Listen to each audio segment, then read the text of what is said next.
வந்து இறை குலம் நாமே, அன்பினை காத்து அறம் வளர்ப்போமே, அறம் வளர்ப்போமே. ஒரு மனத்தோராய் அனைவரும் வாழ்வோம், அருள் ஒளி வீசும் ஒரு வழி போ. ஒரு மனத்தோராய் அனைவரும் வாழ்வோம், அருள் ஒளி வீசும் ஒரு வழி போ. பிரிவினை மாய்த்து திருமறை காப்போம், பிரிவினை மாய்த்து திருமறை காப்போம், இருமையில் இறைவனின் திருவுளம் காண்போம்.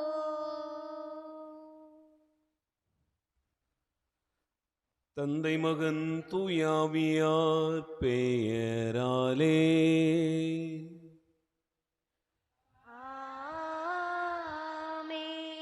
நம் ஆண்டவராகிய இயேசு கிறிஸ்துவின் அருளும் கடவுளின் அன்பும் தூயாவியாரின் நட்புறவும் உங்கள் அனைவரோடும் இருப்பதாக.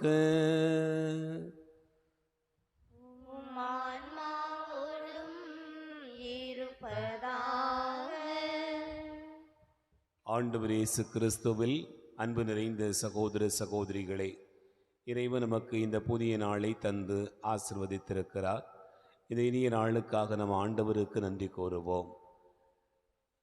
இந்த நாளில் நடைபெறக்கூடிய அனைத்து செயல்களையும் ஆண்டவர் தாமே வழிநடத்திட நாம் இப்பலியிலே நம்முடைய வேண்டுதல்களையும் விண்ணப்பங்களையும் ஒன்றாக இணைத்து மன்றாடுவோம். நாம் இணைந்து ஜெபிக்கிற இந்த பலியை இறைவன் ஏற்றுக்கொள்ள தடையாயிருக்கிற நம்முடைய குற்றங்களுக்காக, பாவங்கள் பலவீனங்களுக்காக மனம் வருந்துவோம். ஆண்டவரிடத்திலே மன்னிப்பு கேட்போம். எல்லாம் வல்ல இறைவனிடமும் சகோதர சகோதரிகளே உங்களிடமும் நான் பாவியனை ஏற்றுக்கொள்கிறேன். ஏனெனில் என் சிந்தனையாலும் சொல்லாலும் செயலாலும் கடமையில் தவறியதாலும் பாவங்கள் பல செய்தேன். என் பாவமே, என் பாவமே, என் பெரும் பாவமே. ஆகையால் எப்பொழுதும் கனியான புனித மரியாளையும் வானதூதர் புனிதர் அனைவரையும், சகோதர சகோதரிகளே உங்களையும் நம் இறைவனாகிய ஆண்டவரிடம் எனக்காக வேண்டிக் கொள்ள மன்றாடுகிறேன். எல்லாம் வல்ல இறைவன் நம் மீது இரக்கம் வைத்து நம் பாவங்களை மன்னித்து நம்மை நிலைவாழ்வுக்கு அழைத்து செல்வாராக. ஆமென். உள்ளம் நொறுங்கி வருந்துவோரை நலமாக்க அனுப்ப பெற்ற ஆண்டவரே இரக்கமாயிரும். ஆண்டவரே இரக்கமாயிரும். பாவிகளை தேடி வந்த கிறிஸ்துவே இரக்கமாயிரும். கிறிஸ்துவே இரக்கமாயிரும். தந்தையின் வலப்பக்கம் வீற்றிருந்து எங்களுக்காக பரிந்து பேசுகின்ற ஆண்டவரே இரக்கமாயிரும். ஆண்டவரே இரக்கமாயிரும். மன்றாடுவோமாக. இறைவா, மாசின்மையை மீண்டும் தருபவரும் அதை அன்பு செய்பவருமான உம் ஊழியர்களின் இதயங்களை உம்மிடம் திருப்பியருளும். அதனால் அவர்கள் உம் ஆவியார் மீது உள்ள பற்றினால் ஆட்கொள்ளப்பட்டு நம்பிக்கையில் உறுதிமிக்கவர்களாகவும் செயலில் ஆற்றல் மிக்கவர்களாகவும் திகழச் செய்ய வேண்டும் என்று எங்கள் ஆண்டவராகிய கிறிஸ்து வழியாக உம்மை மன்றாடுகிறோம்.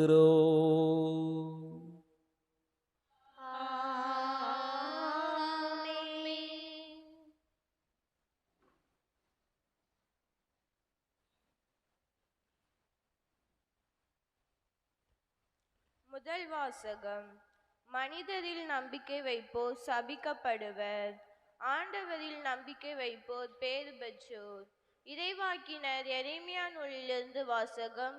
அதிகாரம் 17, இறைவார்த்தைகள் 5 முதல் 10 வரை.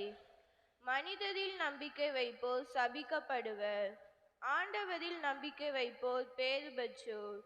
இறைவாக்கினர் எரேமியா நூலிலிருந்து வாசகம். அதிகாரம் 17, இறைவார்த்தைகள் 5 முதல் 10 வரை. ஆண்டவர் கூறுவது இதுவே: மனிதரில் நம்பிக்கை வைப்போரும் வலுவற்ற மனிதரில் தம் வலிமை காண்போரும் சபிக்கப்படுவர்.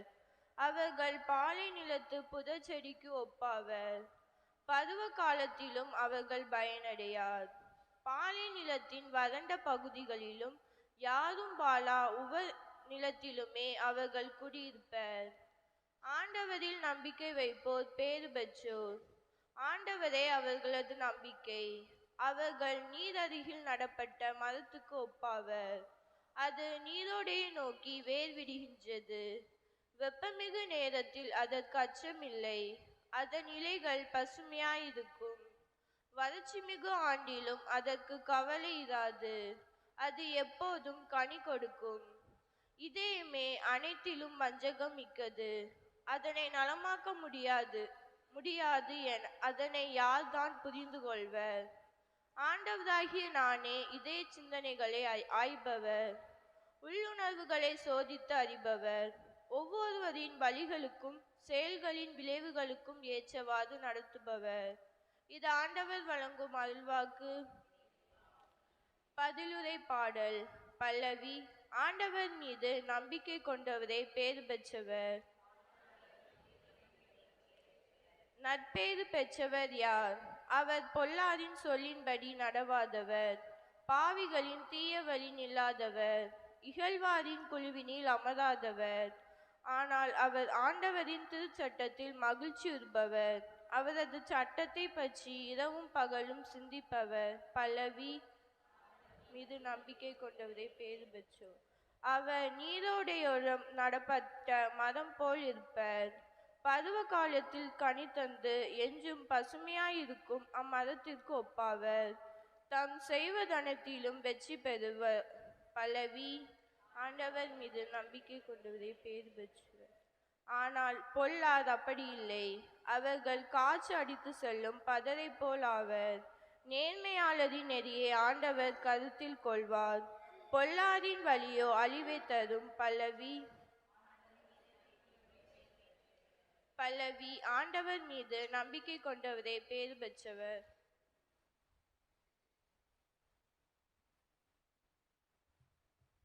ஆயின் தன் மந்தையை காப்பது போல ஆண்டவர் நம்மை காக்கின்றார். ஆயின் தன் மந்தையை காப்பது போல ஆண்டவர் நம்மை காக்கின்றார். சீரியனல் உள்ளத்தோடு வார்த்தையை கேட்டு அதை காத்து மன உறுதியுடன் பலன் தருபவர் பேறு பெற்றோர். ஆயின் தன் மந்தையை காப்பது போல ஆண்டவர் நம்மை காக்கின்றார். ஆண்டவர் உங்களோடு இருப்பாராக. உம் ஆன்மாவோடும் இருப்பாராக. தூய லூக்கா எழுதிய நற்செய்தியிலிருந்து வாசகம். ஆண்டவரே மாட்சி உமக்கு. லூக்கா நற்செய்தி அதிகாரம் 16 இறை வார்த்தைகள் 19 முதல் 31 முடிய. அக்காலத்தில் இயேசு கூறியதாவது: செல்வர் ஒருவர் இருந்தார். அவர் விலை உயர்ந்த மெல்லிய செந்நிற ஆடை அணிந்து நாள்தோறும் விருந்துண்டு இன்புற்றிருந்தார். லாசர் என்னும் பெயர் கொண்ட ஏழை ஒருவரும் இருந்தார். அவர் உடல் முழுவதும் புண்ணாய் இருந்தது. அவர் அச்செல்வருடைய வீட்டு வாயிலருகே கிடந்தார். அவர் செல்வருடைய மேசையிலிருந்து விழும் துண்டுகளால் தம் பசியாற்ற விரும்பினார். நாய்கள் வந்து அவர் புண்களை நக்கும். அந்த ஏழை இறந்தார். வானதூதர்கள் அவரை ஆபிரகாமின் மடியில் கொண்டு போய் சேர்த்தார்கள். செல்வரும் இறந்தார். அவர் அடக்கம் செய்யப்பட்டார். அவர் பாதாளத்தில் வதைக்கப்பட்ட போது அண்ணாந்து பார்த்து தொலைவில் ஆபிரகாமையும் அவரது மடியில் லாசரையும் கண்டார்.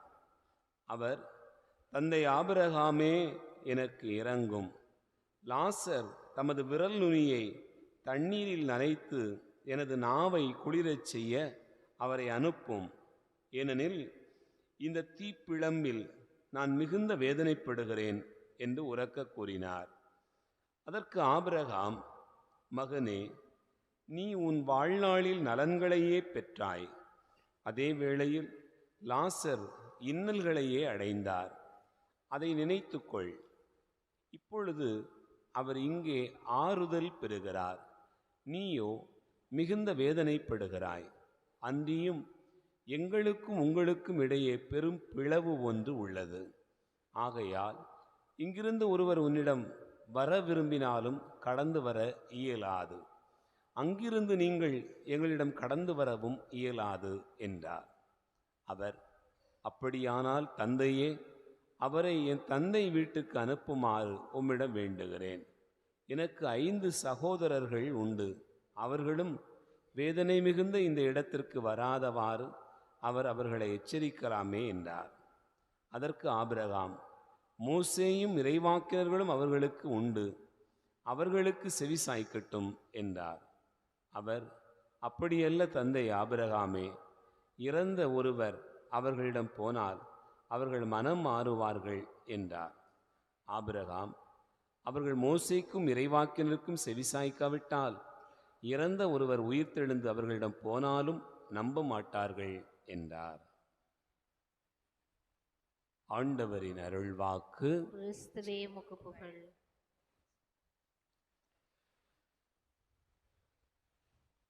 ஆண்டவர் இயேசு கிறிஸ்துவில் அன்பு நிறைந்த சகோதரர்களே, சகோதரிகளே,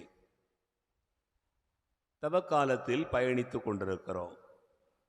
இந்த தவக்காலத்தில் நாம் எல்லோருமே மீட்படைய வேண்டும் என்று இறைவன் விரும்புகிறார். நாம் எல்லோருமே நம்முடைய வாழ்க்கையில் விண்ணகத்தை அடைய வேண்டும் என்று இந்த நாள் நமக்கு அழைப்பு தருகிறது.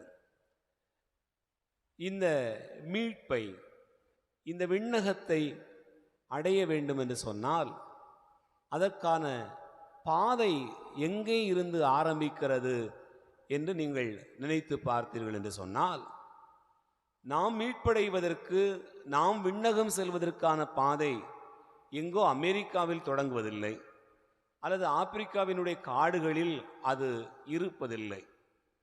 அப்படி என்றால் எங்கிருந்து தான் அது ஆரம்பிக்கிறது என்று சொன்னால், நம்முடைய மீட்புக்கான பாதை நம் வீட்டு வாசலிலிருந்து தான் தொடங்குகிறது. அதை நாம் கண்டுகொள்ள வேண்டும் என்பது இறைவன் நமக்கு கொடுக்கக்கூடிய அன்பான அழைப்பாக இருக்கிறது. இந்த தவக்காலம் இந்த மீட்புக்கான பாதையை அறிந்து கொண்டோம் என்று சொன்னால் விண்ணகத்தை அடைவதற்கான ஒரு பெரிய பொக்கிஷத்தை கண்டுகொள்ளுகிறோம் என்று பொருள்படுகிறது.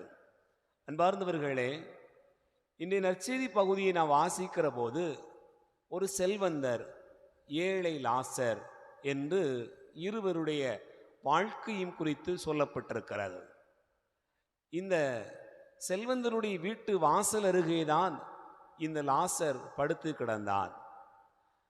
இந்த செல்வந்தர் தன்னுடைய வாழ்க்கையில் எந்த ஒரு நிலையிலும் யாருக்கும் தீங்கு செய்ததாக விவிலியத்திலே சொல்லப்படவில்லை. அவர் தன்னுடைய வாழ்க்கையை நிறைவாக வாழ்ந்தார், வளமாக இருந்தார், செழிப்பாக இருந்தார், நல்ல உணவு உண்டார். இதுவெல்லாம் ஒரு மனிதனுக்கு இயல்பாக இருக்கக்கூடிய ஒன்றுதானே. அவர் என்னதான் தீங்கு செய்தான்? ஏன் அவன் நரகத்தில் தள்ளப்பட்டான்? ஏன் அவன் விண்ணகத்திற்கு போகவில்லை என்று நாம் நினைத்து பார்க்க வேண்டியிருக்கிறது. இந்த லாசரோ தன்னுடைய அந்த செல்வந்தருடைய வீட்டுக்கு அருகிலே ஏழையாக இருந்ததாலேயே, உடலெல்லாம் புண்களாக இருந்ததாலேயே, நாய்கள் வந்து அவனுடைய புண்களை நக்குவதாலேயே, அவனுடைய பரிதாபமான நிலையினாலேயே அவன் விண்ணகம் சென்றான் என்றும் நாம் எண்ணிவிட முடியாது. அப்படி என்றால் அவன் விண்ணகம் செல்வதற்கான காரணம் என்ன, இவன் நரகம் செல்வதற்கான காரணம் என்ன என்று நாம் பார்த்தோம் என்று சொன்னால், நம்முடைய மீட்புக்கான பாதை நம் வீட்டிலிருந்து தான் தொடங்குகிறது. என் அன்பு பிள்ளைகளே, இந்த செல்வந்தர் தன்னுடைய வாழ்க்கையில் எல்லாம் பெற்றிருந்தார், ஆனால் இறைவனை கொண்டிராமல் இருந்தார். அதுதான் வித்தியாசம். ஆனால் லாசரோ தன்னுடைய வாழ்க்கையில் எதுவுமே இல்லாமல் இருந்தான், ஆனால் இறைவனை நம்பி இருந்தான். இந்த நிலையில் நாம் நினைத்து பார்த்தோம் என்று சொன்னால், இந்த செல்வந்தருக்கான விண்ணகத்தின் பாதை, மீட்புக்கான பாதை அவனுடைய வீட்டு வாசல் அருகில் தான் வைக்கப்பட்டிருந்தது. வேறு எங்கோ இல்லை, வேறு எங்கேயோ அவன் தேடி போக வேண்டிய அவசியம் இல்லை. அவனுடைய வீட்டு வாசல் அருகில் தான் இருந்தது. அப்படி என்று சொன்னால் அன்பார்ந்தவர்களே, தன்னுடைய வாழ்நாள் முழுக்க அப்படி ஒரு பாதையை அவன் கண்டுகொள்ளவே இல்லை. அவன் அதை ஒரு பொருட்டாக கூட நினைக்கவில்லை. இந்த செல்வந்தன் தன்னுடைய வீட்டுக்கு அருகிலே படுத்து கிடக்கக்கூடிய இந்த லாசரை ஏறெடுத்தும் பார்த்ததில்லை என்று நாம் விவிலியத்திலே பார்க்கிறோம். ஆனால் அப்படிப்பட்ட ஒரு மனிதன் அவனுடைய வாழ்வினுடைய துன்பத்தில், அந்த நரக தீயில் வெந்து கொண்டிருக்கிற போது ஆபிரகாமின் மடியில் லாசர் அமர்ந்திருந்ததை பார்க்கிறான். அப்போது அவன் லாசரை கண்டுகொள்கிறான். அன்பார்ந்தவர்களே, நாம் நினைத்து பார்க்கிறோம், அவன் உயிரோடு இருக்கிற போது அவன் வீட்டுக்கு அருகில்தான் விண்ணகத்தினுடைய வாசல் இருந்தது. ஆனால் அதை கண்டுகொள்ளவே இல்லை. அவனுடைய பெயரே தெரியாமல் இருந்தது. ஆனால் நரகத்தீயில் வெந்து கொண்டிருக்கிற போது லாசரை பெயர் சொல்லி அழைக்கிற அளவுக்கு அவன் தெரிந்து வைத்திருக்கிறான். அப்படி என்றால் நாம் என்ன புரிந்து கொள்ளுகிறோம்? அவனுக்கு எல்லாம் தெரிந்திருந்தது, ஆனால் கண்டுகொள்ளவே இல்லை. கண்டுகொள்ளாமை என்பது விண்ணகத்தை செல்வதற்கான ஒரு பெரும் தடையாக இருக்கிறது. மீட்புக்கான பாதைக்கு அது ஒரு பெரிய தடையாக இருக்கிறது. ஆகவேதான் தன்னுடைய வீட்டுக்கு அருகிலேயே தான் விண்ணகம் தொடங்குகிறது என்பதை அவன் அறியாமல் இருந்தான். என் அன்பு பிள்ளைகளே, நம்முடைய வாழ்க்கையிலும் கூட நாம் நினைத்து பார்க்க வேண்டியிருக்கிறது. நாம் மீட்படைவதற்கு எங்கோ உதவி செய்ய வேண்டியதில்லை, எங்கோ பயணப்பட வேண்டியதில்லை, அல்லது எங்கிருந்தோ நமக்கான பாதை கிடைக்கும் என்று நினைத்து கொண்டிருக்க வேண்டியதில்லை. நம்முடைய வீட்டுக்குள்ளாக கூட இருக்கலாம். விண்ணகத்தினுடைய பாதை நம்முடைய வீட்டு வாசலருகில் கூட இருக்கலாம். அது யார் என்று நாம் தான் கண்டுபிடிக்க வேண்டும்.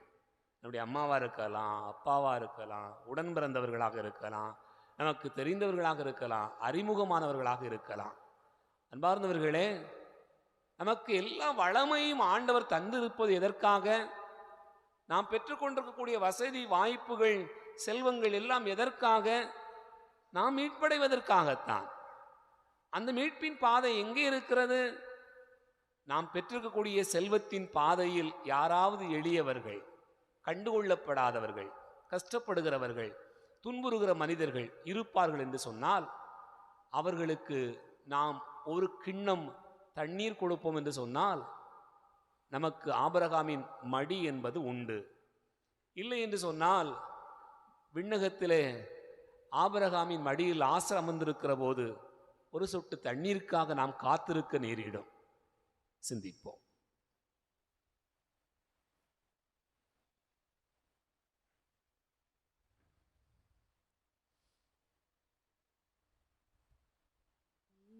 கரம் குவித்து இறைவா தொழுதோம், இதயத்தை பாதத்தில் பலியாய் அளித்தோம்.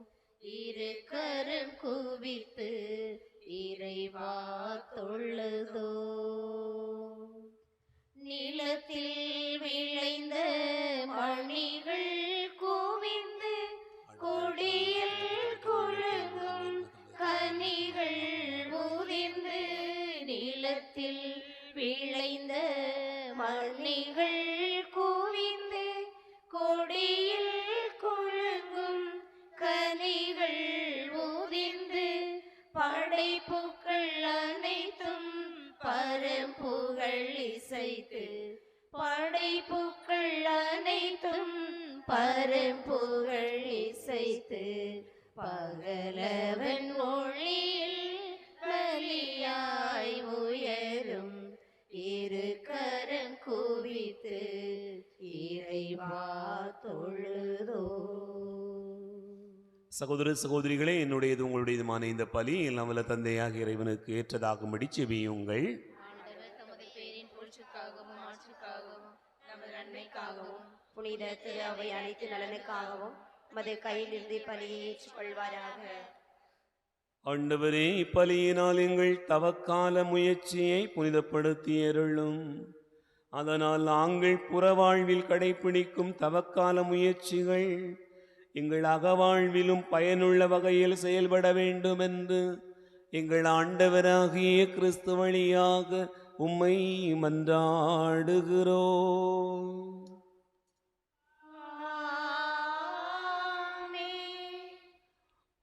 ஆண்டவர் உங்களோடு இருப்பாராக. உம் ஆன்மாவோடும் இருப்பாராக. இதயங்களை மேலே எழுப்புங்கள். ஆண்டவரிடம் எழுப்பியுள்ளோம். இறைவனாகிய ஆண்டவருக்கு நன்றி கூறுவோம். அதுவே தகுதியும் நீதியுமானது. ஆண்டவரே, தூயவரான தந்தையே, இன்று வாழும் எல்லாம் வல்ல இறைவா, எந்நாளும் எவ்விடத்திலும் நாங்கள் உமக்கு நன்றி செலுத்துவது மெய்யாகவே தகுதி நீதியுமாகும். எங்கள் கடமையை மீட்புக்குரிய செயலுமாகும். எங்கள் தவ முயற்சிகளால் நாங்கள் உமக்கு நன்றி செலுத்தவும், எங்கள் ஆணவத்தை தளர்த்தவும், ஏழைகளுக்கு உணவளிக்கவும், இவ்வாறு உமது கனிவிரக்கத்தை பின்பற்றவும் நீர் திருவிழமானீர். ஆகவே வானகணிகளோடு வந்து சேர்ந்து நாங்கள் உம்மை புகழ்ந்து முடிவின்றி சொல்வதாவது: தூயவர், தூயவர், தூயவர், வான்படைகளின் கடவுளாம் ஆண்டவர். விண்ணகமும் மண்ணகமும் மது மாட்சியால் நிறைந்துள்ளன. உன்னதங்களிலே ஓசன்னா. ஆண்டவர் பெயரால் வருகிறவர் ஆசி பெற்றவர். உன்னதங்களிலே ஓசன்னா. ஆண்டவரே, நீர் மெய்யாகவே தூயவர், தூய்மை அனைத்துக்கும் ஊற்று. ஆகவே உம்முடைய ஆவியை பொழிந்து இக்காணிக்கைகளை தூய்மைப்படுத்த உம்மை வேண்டுகிறோம். இவ்வாறு எங்கள் ஆண்டவர் இயேசு கிறிஸ்துவின் உடலாகவும் இரத்தமாகவும் எங்களுக்கு இவை மாறுவனவாக. அவர் பாடுபட உளம் கனிந்து தம்மை கையளித்த போது அப்பத்தை எடுத்து நன்றி செலுத்தி அதை பிட்டு தம் சீடர்களுக்கு அளித்தவர் கூறியதாவது: அனைவரும் இதிலிருந்து பெற்று உண்ணுங்கள், ஏனெனில் இது உங்களுக்காக கையளிக்கப்படும் என் உடல்.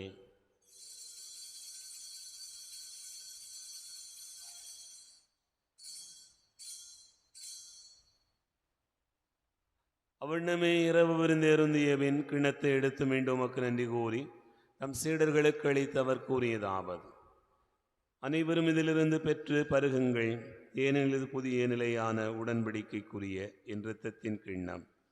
இது பாவ மன்னிப்புக்கென்று உங்களுக்காகவும் பலருக்காகவும் சிந்தப்படும். இதை நினைவாகச் செய்யுங்கள்.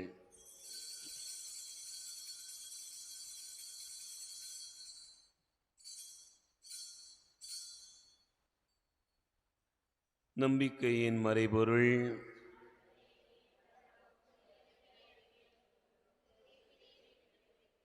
ஆகவே ஆண்டவரை, நாங்கள் கிறிஸ்துவின் இறப்பினை உயிர்ப்பினை நினைவு கூர்ந்து வாழ்வு தரும் அப்பத்தையும் மீட்பளிக்கும் கிண்ணத்தை உமக்கு ஒப்புக் கொடுக்கிறோம். உம் திருமுன் நின்று ஊழியம் புரிய தகுந்தவர்களை எங்களை ஏற்றுக்கொண்டீர். எனவே உமக்கு நன்றி செலுத்துகின்றோம். மேலும் கிறிஸ்துவின் உடலிலும் இரத்தத்திலும் பங்கு கொள்ளும் எங்களை தூய ஆவியார் ஒன்று சேர்க்க வேண்டுமென உம்மை தாழ்மையுடன் மன்றாடுகிறோம். ஆண்டவரே, உலகெங்கும் பரவி இருக்கும் ஒரு திரு அவையை நினைவு கூர்ந்தருளும். எங்கள் திருத்தந்தை பிரான்சிஸ், எங்கள் ஆயிரந்தோணி சாமி, எல்லா திருநிலையினர் ஆகிய அனைவரோடும் முத்திரு அவை அன்பில் அறிவு பெறச் செய்தருளும். உயிர்த்தெழும் எதிர்நோக்கோடு துயில் கொள்கிற எங்கள் சகோதர சகோதரிகளையும் இறந்தோர் அனைவரையும் இரக்கத்துடன் நினைவு கூர்ந்து உமது திருமுக ஒளியின் ஒளியேற்றருளும். எங்கள் அனைவர் மீதும் இரக்கமாயிரும். கடவுளின் கன்னித்தாயான புனித மரியா, அவருடைய கணவரான புனித யோசேப்பு, புனித திருத்தூதர்கள், இவ்வுலகில் உமக்கு வந்தவராய் இருந்தோர் ஆகிய புனிதர் அனைவருடனும் எங்கள் நிலை வாழ்வில் பங்கு கொள்ளும் தகுதி பெற்று உம் திருமகன் இயேசு கிறிஸ்து வழியாக உம்மை புகழ்ந்தேத்து மரமருள உம்மை மன்றாடுகிறோம். இவர் வழியாக இவரோடு இவரில் எல்லாம் வல்ல இறைவனாகிய தந்தையே, தூயாவியாரின் ஒன்றிப்பில் எல்லா புகழும் ஆட்சியும் என்றென்றும் உமக்கு உரியதே.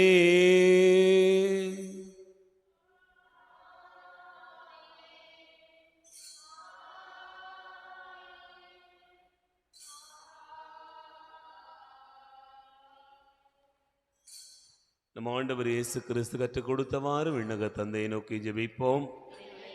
எங்கள் தந்தையே, உமது பெயர் தூயதென போற்றப்படுக. உமது ஆட்சி வருக. உமது திருவுளம் விண்ணுலகில் நிறைவேறுவது போல மண்ணுலகிலும் நிறைவேறுக. எங்கள் அன்றாட உணவை இன்று எங்களுக்கு தாரும். எங்களுக்கு எதிராக குற்றம் செய்வோரை நாங்கள் மன்னிப்பது போல எங்கள் குற்றங்களை மன்னியும். எங்களை சோதனைக்கு உட்படுத்தாதேயும், தீமையிலிருந்து எங்களை விடுவித்தருளும். ஆண்டவரே, தீமை அனைத்திலிருந்தும் எங்களை விடுவித்து எங்கள் வாழ்நாளில் அமைதியை கனிவுடன் அருள உம்மை மன்றாடுகிறோம். உமது இரக்கத்தின் உதவியால் நாங்கள் பாவத்திலிருந்து எப்போதும் விடுதலை பெற்று யாதொரு கலக்கமின்றி நலமாயிருப்போமாக. நாங்கள் எதிர்நோக்கி இருக்கும் பேரின்பத்துக்காகவும் மீட்பராகிய இயேசு கிறிஸ்துவின் வருகைக்காகவும் காத்திருக்கின்றோம். ஆண்டவரே இயேசு கிறிஸ்துவே, அமைதியை உங்களுக்கு விட்டுச் சொல்கிறேன், என் அமைதியை உங்களுக்கு தருகிறேன் என்றும் திருத்தூதர்களுக்கு மொழிந்தீரே. எங்கள் பாவங்களை பாராமல் உமது திருவையின் நம்பிக்கையை கண்ணோக்கி உமது திருவுளத்திற்கு ஏற்பதற்கு அமைதியும் ஒற்றுமையும் அளித்தருள்வீராக. என்னென்று வாழ்ந்து ஆட்சி செய்கின்றவர் நீரே. ஆண்டவருடைய அமைதி உங்களுடன் இருப்பதாக. ஒருவருக்கொருவர் அமைதியை பகிர்ந்து கொள்வோம். உலகின் பாவங்களை போக்கும் இறைவனின் செம்மறியே, எங்கள் மேல் இரக்கமாயிரும். உலகின் பாவங்களை போக்கும் இறைவனின் செம்மறியே, எங்கள் மேல் இரக்கமாயிரும். உலகின் பாவங்களை போக்கும் இறைவனின் செம்மறியே, எங்களுக்கு அமைதி அளித்தருளாம்.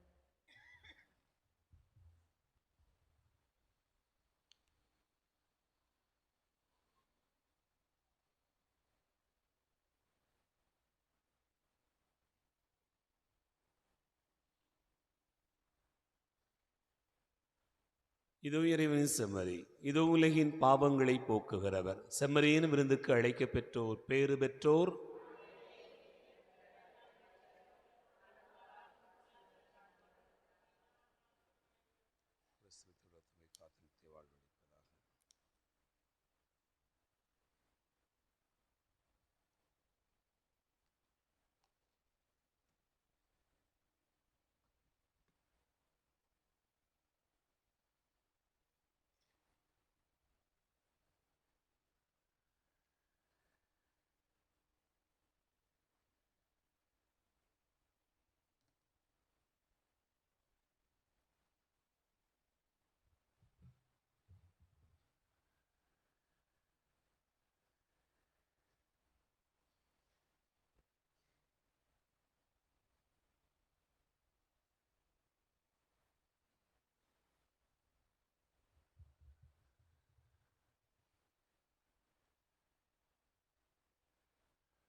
தெய்வமே, என் ஜீவ ஒளி, நீர் எந்தன் வழியாக வா.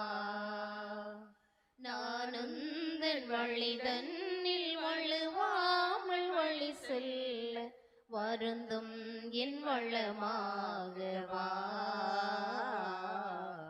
வருந்தும் என் வளமாக வா. என் தெய்வமே, என் ஜீவ ஒளியே, நீர் எந்தன் வழியாக வா. நான் உந்தன் வழி தன்னில் வழுவாமல் வழி செல்ல வருந்தும் என் வளமாக வா. வருந்தும் என் வளமாக வா. தேவா உன் தேகம் நான் உண்ண வந்தேன், தீராத வினை தீரவே நீ எந்தன் தேவா, நீ எனில் வாருமே.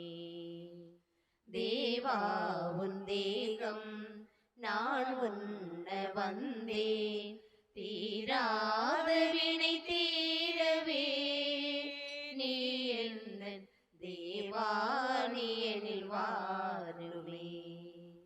பாவங்கள் கோடி பரந்தோடி போகும், பாவங்கள் கோடி பரந்தோடி போகும். பார்ப்போற்றும் தேவன் என் உளம் தேடி வரவே, பார்ப்போற்றும் தேவன் என் உள்ளம் தேடி வரவே.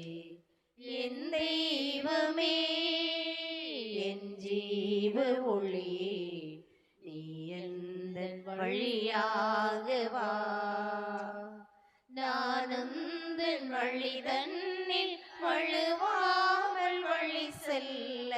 வருந்தும் என் வளமாக வா, வருந்தும் என் வளமாக வா.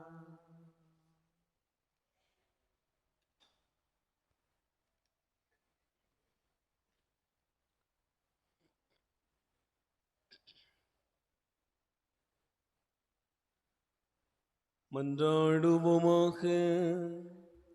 இறைவா, இத்தியாக பலி எங்களில் செயலாக்கத்துடன் நிலைத்திருப்பதாக. இது ஆற்றலுடன் எங்களை உறுதிப்படுத்த அருள வேண்டும் என்று எங்கள் ஆண்டவராகிய கிறிஸ்து வழியாக உம்மை மன்றாடுகிறோம்.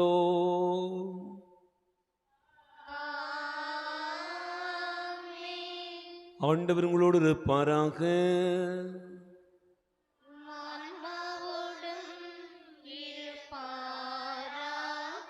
எல்லாம் வல்ல இறைவன் தந்தை, மகன், தூயாவியார் உங்களை ஆசீர்வதிப்பாராக.